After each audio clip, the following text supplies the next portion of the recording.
Going through my notes. Want me to read you another one? I know you don't, but I'm going to do it anyway. Fuck you.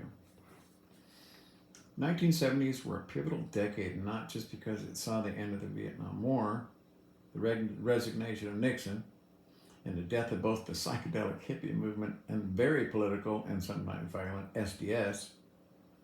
Most consequentially, in the 70s, when the modern-day Republican Party was birthed. Most consequentially, the 70s were when the modern-day Republican Party was birthed.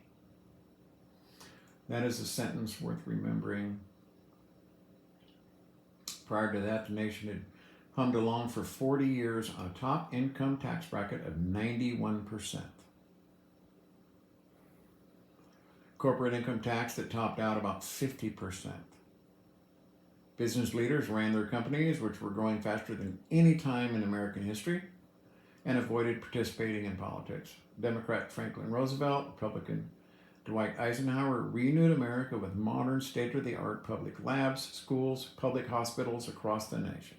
Nearly free colleges, trade school, research support, healthy small and family businesses, unions protecting a third of America's workers, so two-thirds had a living wage and benefits, and an interstate highway system, rail system, and network of new airports that transformed the nation's commerce. When we handed America over to Ronald Reagan in 1981, it was a brand gleaming new country with a prosperous and thriving middle class. The seeds of today's American crisis were planted just 10 years earlier in 71 when Lewis Powell, then a lawyer for the tobacco industry, of course, wrote his infamous Powell memo.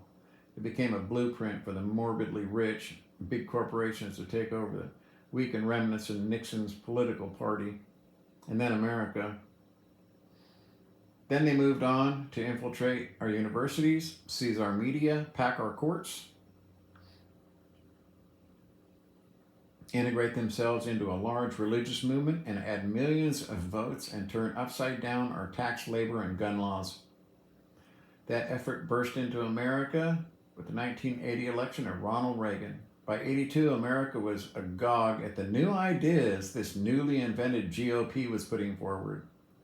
They included radical tax cuts, pollution deregulation, destroying unions. Does that sound familiar?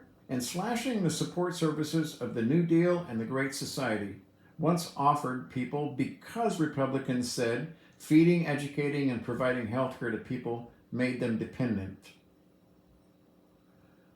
That's because they're heartless dicks. Not that they're Republicans. The sales pitch was effective. And now we've had 42 years of the so-called Reagan Revolution. It's time to simply say out loud that it hasn't worked.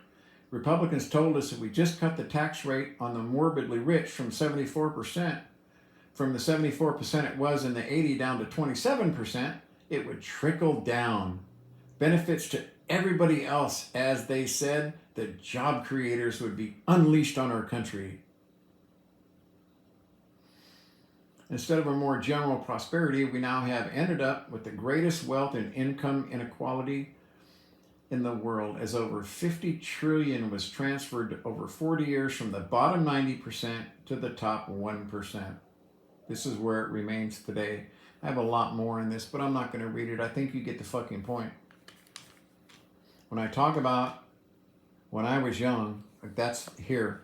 I was a voting adult, could drink at a fucking bar. That's how old I am. I remember all of this quite clearly, and what they did and what happened, how they changed things. I watched it with my own fucking eyes as this country was taken over by the morbidly rich and their political fucking cronies. It's harder for them to get away with shit now with the internet. You know what I mean? It really is. Now that people can communicate faster and more rapid, and everyone has a fucking camera, yeah, they don't get away with as much. But it was really fucking bad for a long time, and it still is. And so you had that $50 trillion transferred from where it was with us, like I'm talking about that guy at the level worker shop. Okay, that's where all that money was from there down. They took all of that and moved it up here. Then we let them do it because they destroyed unions. They tried to convince everybody unions were bad. So there's another piece of information for you. Just thought I'd do that. I really got to get shit off my chest today, evidently, huh?